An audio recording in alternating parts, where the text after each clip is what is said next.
Hello, this is Joe Yuhan here to show you all one of my favorite new exercises to work on hip joint rotational efficiency. We're going to get into the mechanics in a little bit, but I'm going to jump in and show you the first one, which works on hip internal rotation in the front of the hip. So what you need is a foam roller. And for both of these techniques, there is a soft tissue mobilization component where we're trying to heat, soften, all of that surrounding soft tissue around the hip ball and socket, and then a specific ball and socket rotational mobilization strategy. That comes second. So the first thing to do is you're gonna get your roll. I'm gonna show you various left and right sides depending on the camera view. So what I wanna do, I'm gonna have this roll off to the side, working only one hip at a time. So at this point, I'm gonna work on my left. I'm going to be in the front, and I like to think about this in a 0 to 90 degree sort of geometry. So right now this is 0 degrees, so I'm straight in front of the hip, just exploring for soft tissue restrictions. And so the first move is just these little vertical, you can see me moving forward and back, up and down, exploring for stiffness. Not a lot at 0 degrees for me, so I'm now going to roll open to about 30 degrees. That is the TFL muscle. For most of us, that's a very interesting, very stiff, very often overworked muscle. So now I'm finding some stiffness. I can spend some extra time there, but I'm going to keep going. Now I'm at 45 degrees. I'm getting the back of the TFL and the beginning of the glutes. So all of these muscles in the front and the side of the hip can impact how the ball spins in the socket. That's coming all the way to 90 degrees now, so I'm perfectly on the side of the roll. What I like to do in this position then is to do this rotational or horizontal rolling where I can go from 90 to 45 or 45 back to 0, and then kind of go up and down and just find any stiff sore spots to free that. That is the first part. After I've done that soft tissue mobilization and I feel like it is warmed up and it's softened, then I want to go into the rotational mobilization. And what this is really working on how the ball of the femur spins in the socket of the pelvis. So a couple different views. I'm going to go back to laying flat on the front of the roll. And really, I want that roll wherever it's stiffest on the front of the thigh. So that's the front view, this is the side view. And what we're gonna do, get on that roll, bend that knee, and then I'm gonna start to rotate. That's my side view. What this looks like, front rear view, is bent knee. It doesn't do a whole lot if I come into external rotation or foot in, but I really feel that femur pushing into the roll when I take that foot out. And so what I'm going to do is just keep going on and off, while at the same time just trying to get this to loosen, to just soften really. And as it softens, then I'll localize and find some other stiff spots by rolling forward and back. But the idea is to improve the ease in which the femur rotates in the socket of the pelvis. The softer it is, the better it rotates. The softer it is, the more likely it is centered in the socket. So I will do reps of 20 to 30 of these over 30 seconds. Take a rest.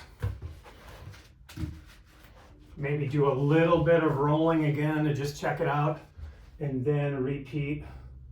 Again, trying to soften that sensation of the femur pushing into the roll, and potentially work on my ability to move that foot more lateral in the rotational movement. Give that a try, and this next little clip we're going to talk about why that's so important. Hello, this is Joe Yuhan here with a more detailed explanation of what we're trying to accomplish with hip efficiency. And to get a better understanding of that, I think we want to talk a little bit more about what the ball and socket hip really looks like, how it functions, and then how it can get inefficient, and then what we're trying to do. And so as I've acted out before in other videos, the pelvis is really two pieces, and I like to use these two foam rollers to act out what that looks like. So the pelvis sits here. It is connected in the front at the pubic joint, and then it is connected in the back on the triangle-shaped sacrum bone. And what it needs to do is do a lot of little movements that are really important to athletics. It can go up and down, it can go in and out, it can rotate in and out, and then most importantly for running, extend and flex. But on the pelvis connects the femur, and the femur really does kind of look like this. It has this sort of bend to it where it comes up, the femoral head then goes into the pelvis like so. And then from there, the pelvis may move a little bit, the femur moves a lot. And so what makes us so athletic is the just amount of movement that can happen at this joint. But with that movement sometimes comes inefficiency. So when some of us think about what the ball and socket looks like, we tend to think it's this like really tight, like ice cream scoop. So you've got this tight socket here and then the ball that fits perfectly into it. For some body types, that may be that shape, but for a lot of us, it's actually a little more like that. It's bigger. And that bigger, wider, more shallow socket that almost resembles more of a teacup saucer, that will not only afford more flexibility because there's less sort of bony restriction or control, but it can also lend itself to that ball not quite sitting perfectly centered in the socket. This can happen at the hip, it can also happen in the shoulder. And so what can happen then is if this is my ball of the femur in the socket, if that socket, if that ice cream scoop is more like a teacup saucer instead, then that femoral head can drift. It can drift and sort of sit more on the edge of the socket, either in the front, or it can drift more to the edge of the socket in the back. It doesn't mean that it's dislocated or subluxed or anything. It just means that it's not quite sitting centered in the socket, and we call that off axis. And so the reason that's a problem is when we do our running movements, it's not as simple as like this ball sitting perfectly in the socket. To counteract all of the athletic things that our hips do, the ball does these small movements, and they're called arthrokinematic movements, meaning it's within the joint. So an osteokinematic movement is, imagine I'm running and I'm going to do this with my hip. I'm flexing my hip, I'm extending my hip. If this is now my femur bone here and this is the ball in the socket, the femur bone, the osteokinematic movement is going up. But watch what has to happen. I'm going to come closer. Watch what has to happen for that ball to stay centered. The ball actually has to slide down. So that is an arthrokinematic counter movement. If it doesn't do that, watch what happens. It'll just pinch and it'll drive up to one end of that socket. So that at its core is a coordinated, efficient hip. If we lose those little arthrokinematic movements, then we get translations and banging, if not banging, an impingement into the end of the socket. Sometimes it just goes too far and it causes other problems, such as hip impingement, but sometimes it's just stiffness and weakness, which we talk about in the article.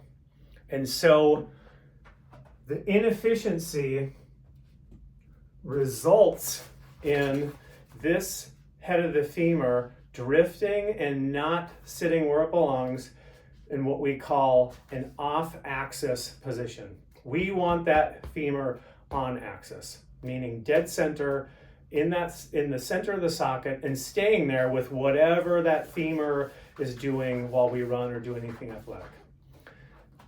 The last thing that we'll talk about then is the specifics of what happens with internal and external rotation, why we'll want to use those to mobilize our hip and why they're so important for running. When we internally rotate, it's not super important to understand this, but it will explain why we're doing exactly what we're doing. When we internally rotate our hip, when that femur goes in, what should happen is that femoral head should go backwards into the joint. So I am internally rotating. It should glide back into the socket more. And it's not super important to know this, but that's a little slide and glide that then counteracts the forward movement that has to happen when we push off behind. The way the gait cycle works, internal rotation goes with extension, so they're counteracting movements. Same thing with external rotation. When we externally rotate, that femur should go anterior. So here's the external rotation. It should just glide slightly anterior. That counteracts flexion in the gait cycle. So it's just a balancing act. But what tends to happen when we lose those movements is when we do internal rotation, the femur goes too far forward. When we do external rotation, the femur goes too far back. That's why we do the specific strategies on the foam roller. You will feel an inefficient hip when we lay down on that roller. The inefficient hip is going to push into this roller more when I do my internal rotation. The inefficient hip is going to push more into the roll in this direction when I do external rotation. So we're just using that reality to our advantage to counterbalance the joint to get it to spin better in the socket. In the second part of this series of hip efficiency, we're going to talk about how do we keep that. It's not just stretching and massaging every day. The biggest things are doing hip coordination strengthening in all the different directions, including all the rotations, and then talking about efficient use, namely how we run, how we load our hip as athletes and runners. Stay tuned for that. Otherwise, get to work on these great stretches.